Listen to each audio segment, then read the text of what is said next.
a very special treasure to the Blind Pig Records artist lineup. He just signed recently. He's got a brand new album coming out, and he is currently busy setting up his gig. But if you've never seen this beautiful face, his name is Jovin Webb, and you can correct me if I'm not saying it properly. Oh, you're right. You're right. So I know that you participated during the American Idol season 18. Yes, sir. But before that, can you tell us a bit about yourself? What brought you to doing blues, and who was your biggest influences, if any? Um, Church was the biggest influence to blues. To be honest, I mean, it's like I say all the time, it's really related. But my mom would definitely put me on to old soul music, and my dad would bring in stuff like Howlin' Wolf and John Lee Hooker and all that stuff. And when I was a little kid, so I would just kind of take that stuff in, and it made more sense once I got older. Okay. Um, Before that, I was trying the trying the music thing. I had almost given up on it, and then one of my friends looked out for me and gave me my first professional job, filling in for him. So shout out to Duran Jones, and I just started diving in and trying to get my feet wet, and I just got into a band and whatnot. And I had always wanted to audition for American Idols since a child, like since the first season. Lord, I'm getting old.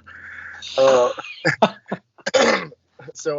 yeah, I funny story. I sent um, an audition in the year before I was actually on it, and I didn't want to go in person, so I just kind of sent that little video, Hmm. and so happens they liked it, but I wasn't big on checking my email and stuff at the time, so I missed a whole opportunity.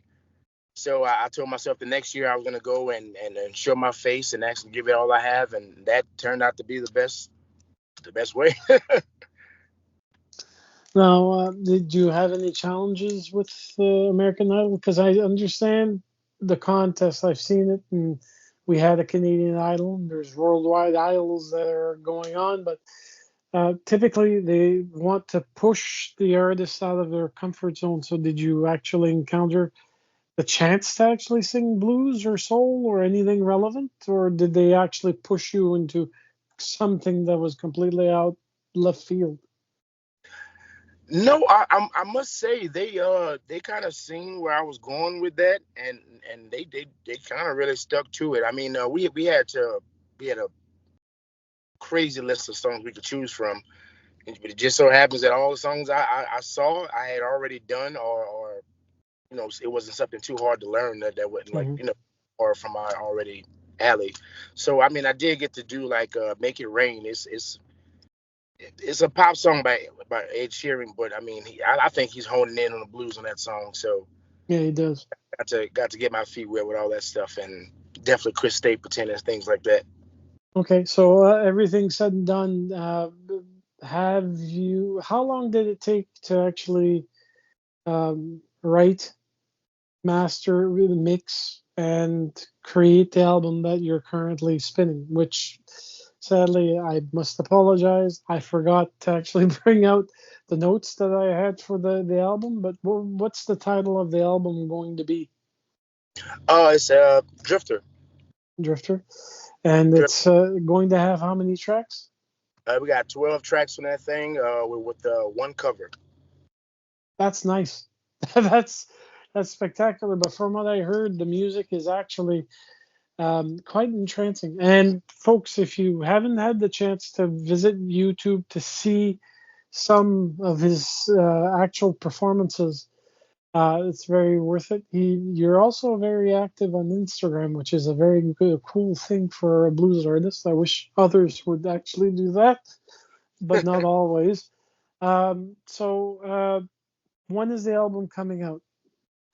The album will be dropping October 18th, and my second single comes out this Friday. So go check that. Folks, the singles are the teasers, so we'll actually enjoy having them. I understand that after um, uh, what, in the next 2 weeks you're going out of country for a tour? Oh, not yet. That's I got a bunch of stuff set up for 2025. Okay. I mean, now it's just sticking to the grind and getting ready for album release coming up soon and all that stuff and the actual album release party. Okay. So just grinding out to the end of the year and getting ready to step into some new territories for 2025.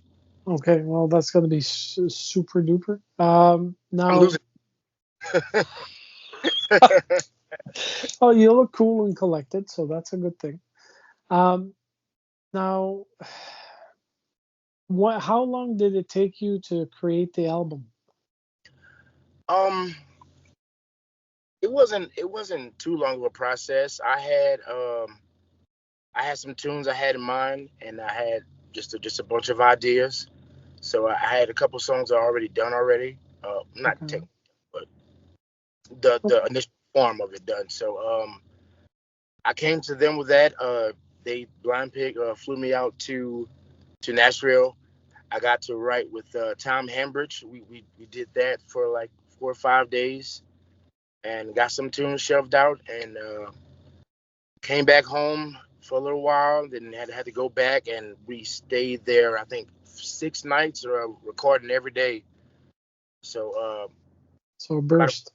about a week. So just grinding with that, and then that's what it was. We just Okay. got it. I met those guys on the fly, and we said, "Hey, let's do it." So they had some really good studio musicians out in Nashville. So shout out to all those guys that was a part of that. Well, I'm glad that you were happy with the experience. Speaking of experience, between the American Idol and now, did you actually apply or participate to be a contender for the International Memphis Blues Challenge? I am hearing about this now. Okay, it's an international blues challenge. Like here in Canada, they'll have each district compete under the Blues Hall of Fame. Like the actual blues that we have here in Maritimes is in Nova Scotia, and they'll have because it's for the Maritimes, they'll try to see who's interested, and Mhm. depending on what they'll be, it's either a solo, duo, band. But the one thing that they enforce is that if a band is playing during the contest, they have to keep the same bandmates to go to the event. You can't change to a Yeah. different drummer or a different keyboardist.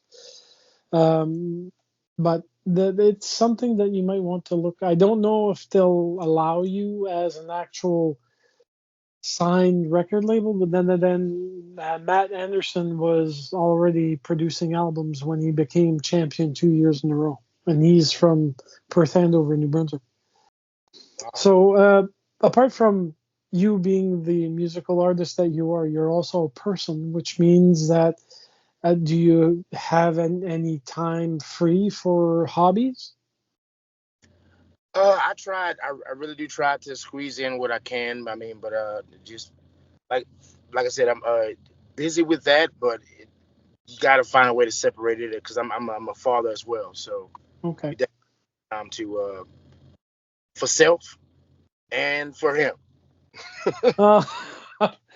Uh, so including, well, you're a family man, which takes up a lot of time, which is a good thing because that means you can use a lot of family inspiration for your blues.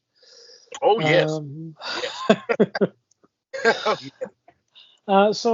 there's not a lot I can ask because I mean you were originally living in the States, but which state did you start up with, and when did you move to where you're currently basing your operations out of? I am originally from Gonzales, Louisiana. It's a Mhm. little about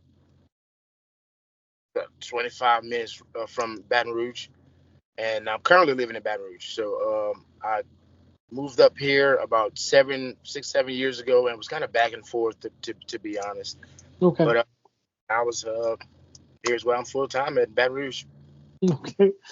My last question, since we've pretty much touched all the important bases, is simply this: it's what's your favorite food dish?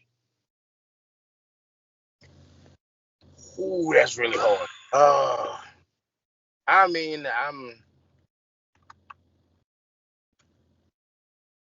God, that's hard to narrow down because I'm a huge taco person. I love tacos and stuff like Okay. that. But I mean, if it's just something being in Louisiana, I'm gonna have to say either pastelaya or gumbo. Okay. Well, there we go, folks. Gumbo. Jovin Webb and his blessed self being capable of being with us. So thank you so much for taking the time, Jovin. Thank you. Um,